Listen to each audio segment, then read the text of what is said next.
Hi, and welcome to my channel. My name is Amanda, and we're going to talk about the books that I want to read in May. Maybe. I am having such a not a huge problem. Oh my gosh, let me not be dramatic about it. I'm having a problem. First of all, yes, I put my glasses on my head so that the glare would stop, and now I just feel like I have glasses on my head. I mean, of course I do. I just feel like everything is weird.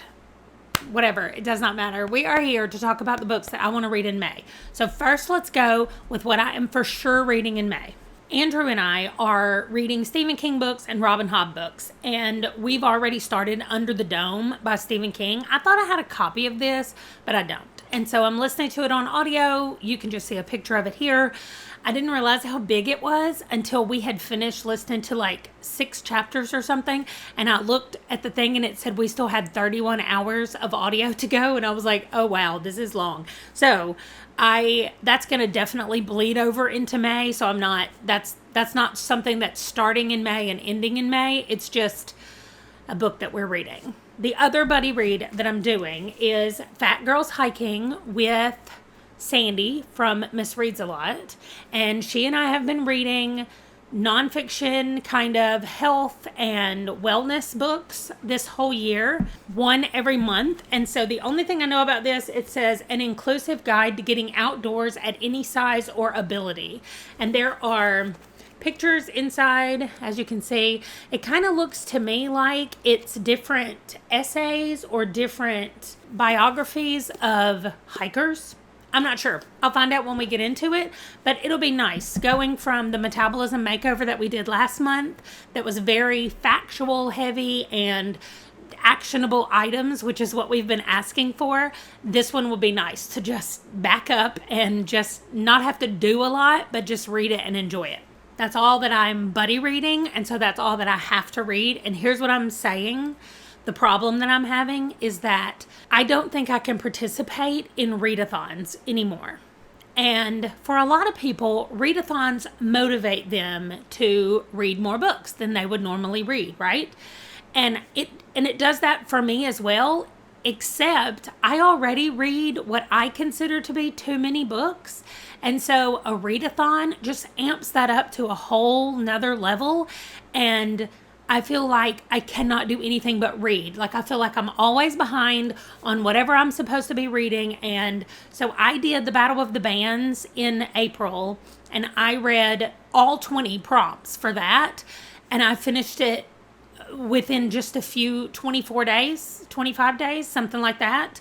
I finished all of them in addition to other books that I was reading, but I could not do anything other than read without feeling like I was behind or not doing enough or missing something. And so I'm like, I just can't. Like, it is so unhealthy for me to have that mindset and that attitude that I just feel like I can't do anything until I clear the books that are on that list. Like, this is what you have to do. I stay up too late at night. I'm not getting enough sleep because all I'm focusing on is every free moment that you have when I'm not working, I feel like I need to be reading one of those books. And I get that that's not a normal way to feel about it, but I understand this about myself, and so I'm not going to be able to do it. So I'm going to say no from now on. I know I'm a great teammate to have when people are doing a team and they want somebody on their team that they know is going to read.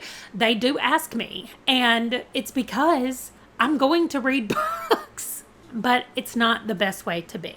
So I am not doing any more readathons. I'm just going to say no. At least for the rest of this year, I'm going to say no. Now, maybe after the month, like at the last day of the month or something, if there's a readathon, I can go in and be like, okay, well, the books that I already read this month fit these prompts, and that's fine. I am going to do my Aurelium because we're talking about a very minimal number of books. Generally, I know that twice a year when we're in actual class, there's more books, but for on a month-to-month basis, it's 1 to 2 extra books, and they're probably books that I was going to read anyway, so that's not the same thing as readathons. So for the rest of the year, I'm saying no. Specifically, this is for you, Jake. Don't ask me. I'm just kidding. I love the Battle of the Bands. I love the Stephen King readathon. I can't anymore. I can do it. I can do a check-in at the end. But anyway, speaking of Stephen King, in May, I am finishing The Dark Tower. This is book 7. This is the last book. Look how big this thing is, which none of us are surprised. I've been needing to read this book for a couple of months, but I'm in that stage where when I read it, it's done and the adventure is over and I will know everything that was written about this and I don't want it to end. And so I have been putting this off, but I'm finishing it. In May, I'm finishing it. Also, speaking of Stephen King and finishing stuff, I'm going to finish Gwendy. This is just because I want to. Like, in the last 2 months, I've read one book each month. So I thought, why not? I can just finish Gwendy's final task. And then I'll be all done with Gwendy's story and everything that happened with her. I really liked the first 2 books. I mean, they're not magnificent and life-changing, but they're still good books. So I enjoyed them. Now, let's talk about what else. Since I don't have anything else that I have to read, let's talk about what else I could read. I got all of these off of my shelves, this whole stack, because they are possibilities. They're all really short, and I have a really big problem of reading physical books. I don't ever want to do it. To me, that feels like wasting time. Sitting down, this. I need somebody who is a professional to help me with this. I've never felt like this was something I need to bring up to my therapist, but maybe I'm going to talk to them after this. But since you guys are like my therapist right now, here's what you get to hear. If I sit down and read this book, flip through this book, sitting in a chair, it feels less productive than if I sit in a chair and listen to a book and play a game on my phone. I can't explain that to my own self. I'm just telling you what my brain says is it is not as productive to sit down and read this book as it is to sit down and listen to a book while I'm doing something on my phone. Yeah, it doesn't make sense to me either. I'm just saying. Anyway, now let me stop waving this book around. Out on a Limb. This was a gift. I won it in a spinner. So it was sent to me. It is 75 pages, it looks like. And it clearly looks like horror. I mean, that is somebody's foot right there. And it looks like it's turning to wood. I don't know. It says we've got some occult investigators, private investigators. So that sounds good. Completely switching lanes, except that it's a short book. I picked up this off my shelf. Dear Mr. Henshaw by Beverly Cleary. Do I have any idea what this is about? Absolutely not. I'm pretty sure it's a middle grade, though. That's all I know. Speaking of middle grade, a Newbery Honor. Not for this book. This book won the National Book Award, but Jacqueline Woodson has won the Newbery. This is called Locomotion. Wow. It says, when Lonnie Collins Motion, better known as Locomotion, was 7 years old, his life changed forever. Now his life is about to change again. His teacher is showing him ways to put his feelings on paper, and suddenly Lonnie has a whole new way to tell the world about his life, his little sister, and the fire that took his parents away. I'm excited about this one. Okay, then I have Heartstopper Volume 2. This one is bigger, but it's a graphic novel, so it's okay. And I grabbed it because I'm interested in what's happening and what's going on. And I also realized that I miss graphic novels when I don't read them very often, and I really like them. So I want to make sure that I have them near me or around me so that I will just grab them and pick them up. And that's mostly what this pile is, just having short books that I feel like I could just sit down and read some of, and it won't take me too many little sit down sessions to finish the books. 2 more that I have in my just pick up anytime pile. This one is Freedom Walkers. I'm trying to get the glare off of it, but this is the story of the Montgomery bus boycotts, and we live just outside of Montgomery. We went to the Rosa Parks Museum that is right at the spot where the bus stopped and she had to get off the bus. She was like arrested or whatever. And so that was a fantastic experience. And I thought this book would be a really cool book to read. It is a lot of pictures and stuff like that. So this also would just give me a wider understanding of the bus boycott that museum talked about when we were there. Then finally, I have the first 3 books. Let me get it turned around. I have the first 3 books of the Wayward Children series. So, Every Heart a Doorway, Down Among the Sticks and Bones, and Beneath the Sugar Sky. I was planning to read all of these in May, but we just talked about the fact that in April, I ran out of books to read because I finished the readathon so early. So I read this book, and then I read this book. So I have this book that I'm going to leave over on my little stack here, and maybe I'll get to book 3. We don't ever know, but so far I'm really liking them. I'm definitely going to continue with the series. Book 1 was fantastic. Book 2 was really good, and now we will see about book 3. From what I understand, we bounce around. Every other book takes place in a different location. So every other book takes place at the home, and then in between all of those books, they take place in different locations. It's hard to explain. Anyway, these are my stack of possibilities. I'm going to leave these sitting next to my spot on the couch, and I will pick up a book, hopefully, and read it, and it will not feel like a waste of time. It will not. But now then, what else am I going to read? Like, what am I going to be listening to all day, every day? And the answer is, I don't know. There are a couple of people who create interactive TBR games. One of them is Expedition Through Pages. She has a little game that she plays, and she literally goes up against the viewers. So she gets 3 prompts, the viewers get 3 prompts, and we all try to complete all 6 prompts.